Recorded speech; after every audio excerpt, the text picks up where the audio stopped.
Hello guys, welcome back to Harshal Kanhaiya blogs. आणि आत्ताच आम्ही ब्लॉग करतो ऑलमोस्ट जास्तच 2 वीक नंतर, कारण की आत्ता जाऊन मला जरा बरं वाटतं आहे. आता जरा रिकव्हरी होती आहे, हळूहळू जरा फरक पडतो आहे. म्हणजे आजची तारीख ऑलमोस्ट 19 बोलू शकता. 9 दिवस बाकी आता फक्त गणपतीला. तर जरा तब्येत बरी वाटते आहे, शरीरात चांगलं रिलॅक्स भेटलं आहे, फ्रीली होतो आहे. आत्ता जाऊन आता मी स्टार्ट करतो आहे गणपतीचं डेकोरेशन फायनली. आणि बघितलं 9 दिवस राहिले गणपतीसाठी. 9 दिवस बोलू शकतो, कारण की 8 दिवस आम्ही पकडतो, कारण की 27ला गणपती येत आहे आणि 26ला मी रात्री गणपती आणतो. 26ला रात्री गणपती आणतो. आमच्याकडं खूप मिनिमम टाईम आहे 8 दिवसाचा. त्यासाठी आम्हाला सगळं गणपती डेकोरेशन फायनल करायचं. आणि आमची जो थीम आहे सिम्पल दिसते, बट टाईम आहे लागतो बनवायला हळूहळू. मग जर आमची मूर्तीच्या हिशोबाने, आमच्या साईजच्या हिशोबाने, आमच्या फुलच्या हिशोबाने, लेंथची मेजरमेंट, हे सगळे मेजरमेंट घ्यायला आम्हाला टाईम लागतो आहे. तर आता मी आज स्टार्ट केलं आहे. आता स्टार्ट करतो, मग सगळं दाखवतो मी आम्ही काय काय करतो, काय काय नाही करत आहे, आमच्या डेकोरेशन थीम काय, आमची आयडिया काय, आमची मूर्तीच्या हिशोबाने आम्ही काय बनवतो आहे, हे सगळं सांगतो मी तुम्हाला आज. आता गायस मी सगळे ते फुल्स काढले लावायला बॅकग्राऊंडमध्ये. आणि हे बाकीचे फुल्स इथं पण आहे, बाकीचे इथं पण आहे. आणि हे सगळे थर्मोकॉल्स आहे, हे सगळे लागणार नाही आम्हाला. आणि हे PVC पाईप आहे, अजून काढले मी ते त्या साईडला ठेवले, त्या साईडला. आता मेन तर इम्पॉर्टंट आमचे PVC पाईपचे आम्हाला याला स्टँड करायला लागेल, याचा बॅलन्स बनवायला लागेल. त्यानंतर थर्मोकॉल येणार आमचे. त्यानंतर जाऊन आमचं बाकीचं सगळं काम होणार. म्हणजे आज तर फक्त बॅलन्सिंगमध्येच टाईम जाणार आहे, कारण की बॅलन्स एवढा इम्पॉर्टंट आहे ना. पर्यंत बॅलन्स नाही होणार ना, पर्यंत बाकीचं काय कामच नाही होणार. बॅलन्सिंगसाठी खूप काय जुगाड करायला लागतो भाई. हे सगळं मी तुम्हाला दाखवणार ना किती किती जुगाड करायला लागतो.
आता गाईस त्या हिशोबाने तुम्ही आता टाईम लॅप्स बघितल्या माझ्या. आता परत एक चेंज झालं की आमचे परत डेकोरेशनची थीमच चेंज झाली परत. कारण की एक आमच्या घरामध्ये आर्किटेक्चर आहे, त्या आर्किटेक्चरला आमची ड्रॉइंगच नाही आवडत हमेशा. तर आमची थीम आमच्या आयडियाला आवडतच नाही, फक्त ऐकायचं आणि आपल्या मर्जीचं करायचं. आता त्यांनी परत थीम चेंज केला, तर परत आम्ही चेंज करतो डेकोरेशन. बरं ठीक आहे. आता डेकोरेशन फायनल करायला तर घेतले आम्ही आता फायनल करायला. आता बघू आता हे फायनल होते काय, त्यानंतर परत चेंज होते. हा कल्पेश, हां हे फायनल आहे का, हे पण चेंज होणार नंतर. काय काय काय काय काय काय आर्किटेक्टपासून पहिले अपॉइंटमेंट घ्यावं लागतं, असं बिझी असतं. अच्छा, खरं गोष्ट कोणाला सांगायची नसते, त्यामुळे रिझन देता.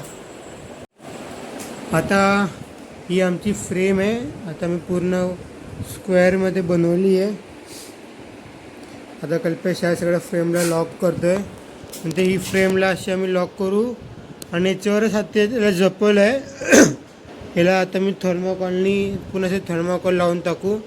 थर्माकॉल सेम फ्रेमला आम्ही थर्माकॉल लावल्यानंतर त्याला उभं करूया आणि इथं असं आम्ही उभं करू. वरती असं बॅलन्ससाठी वरती आम्ही टाईट करताना इथं एक कॉर्नरला, ते एक कॉर्नरला आणि ते एक कॉर्नरला असं मी बॅलन्स करून एकदम ते स्ट्रेट असं ओपनअप स्ट्रेट दिसणार खाली. त्यानंतर आमची ते फ्रेम साहेबांनी सिलेक्ट केली, जे डेकोरेशन सिलेक्ट केलं आहे ते होणार. मग आता बघू काय. आणि हा तो आमचा टेबल, याच्यावर आमचा गणपती बसणार. झाला का नाही लॉक?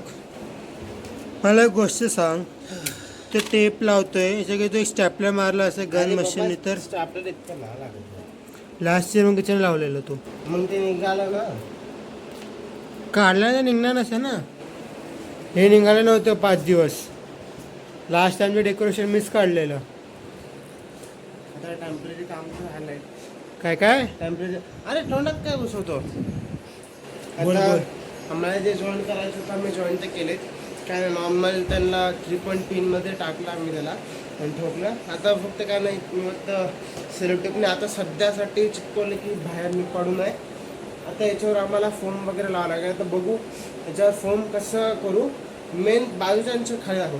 बाजूच्यांचं ठीक आहे, हे पॉईंट आणि हे पॉईंट तिथे त्याला सपोर्ट भेटतो. पण मेनमध्ये आता मेनमध्ये फोम कसा राहील आणि ते पण स्ट्रेट कसं राहील ते आपल्याला विचारायला बहुतेक आपल्याला एकमध्ये मेंबर टाकावं लागेल. त्याच्यावर डिपेंड राहील की कसं काय करायला. आता गाईस आमची ही फ्रेम तर कंप्लीट झाली आहे. आता मी ते मधला सपोर्टचा बॅलन्स घरासाठी आम्ही हे पाईपचं जुगाड करतोय. इथून ते तिथं directly at the end. But इथं एक इश्यू होतो की आम्ही टाईट कसं करणार.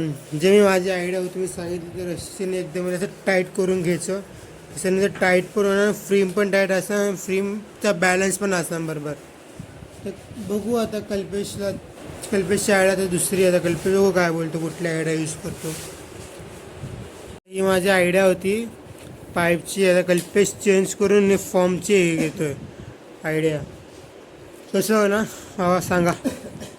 ॲक्च्युली आपल्याला हा मेंबरमध्ये जो सपोर्टिंग मेंबर असेल असा तो टाकावाच लागेल. त्याच्यामुळे ऑप्शन नाही तर मग हा पूर्ण फ्रेम खाली. तर मी विचार केला की आपण हे जे याला पण असेल लपवायचं आपण, तर आपण पहिले फोमवाले टाकूया. फोमवर हा असा असेल, ठीक आहे. हा याच्या पाठी लपला पण. आणि आपण आता जो इकडचा फोम असेल या साईडच्या इकडे जो पुढे असेल तो फोम आणि हा फोम कनेक्ट करू शकतो एक दुसऱ्याला. आणि तो हा हे दोघी तर कनेक्ट होतील, त्याच्यासोबत हा पाईप पण कनेक्ट होऊन जाईल सोबत. तर तसं ट्राय केलं मी, ते विचार करून कसं आहे. एक असं पण मेंबर येणार आहे, तो बघू अगर गरज लागली तर टाकू, नाही तर मग मला ती गरज वाटत नाही. कारण की इतकं पण वेट आहे ना की इतके सगळे मेंबर टाकण्याची आपल्याला गरज आहे. मला एक गोष्ट सांग, याच्याच एवढं वेट झालं मग तुझे ते तुझे याचं एवढं वेट होणार, त्यानंतर तुझे अजून फॉर्म येणार ना, पूर्ण फ्रेमला कवर करणार नाही. याचं पण दुसरं वेट येणार नाही. त्याच्यानंतर तर बॅलन्स तर डिसबॅलन्स नाही होणार. आपण असं पण वरती आपलं तिथे टाय असणार आहे ते. अरे टाय असणार ठीक आहे, बट मधून जास्त बॅलन्स नाही ना. हवे ना, पंखा चालू असताना एसी चालू असताना. अरे लास्ट टाइम झालेलं हा ऑलमोस्ट डिसबॅलन्स झालेलं, पण नंतर ऑन द स्पॉटवरती टाईट केलेलं परत. त्यांचं स्ट्रॉंगली उभं राहिलेलं 7 दिवस. तू हे टाकतोय ठीक आहे, बट याच्यानं वेट जास्त होतंय. प्लस तुझ्याचं अजून फ्रेमने पूर्ण फॉर्म भरणार नाही, याच्यावर वेट येणार नाही. मग ते वेट घेणार, मग ते असं बॅलन्स खाली नाही पडणार. ट्राय करायला काय नाही, ट्राय असं कर की वर्टीट पाहिजे. ट्राय करासाठी नको करू ना. मग समजून घे, करा बा कर. नाही ठीक आहे कर. आता काहीतरी टाय सारखं बनायला आपल्याला बांधणं स्टार्ट करू. रस्सी शोध.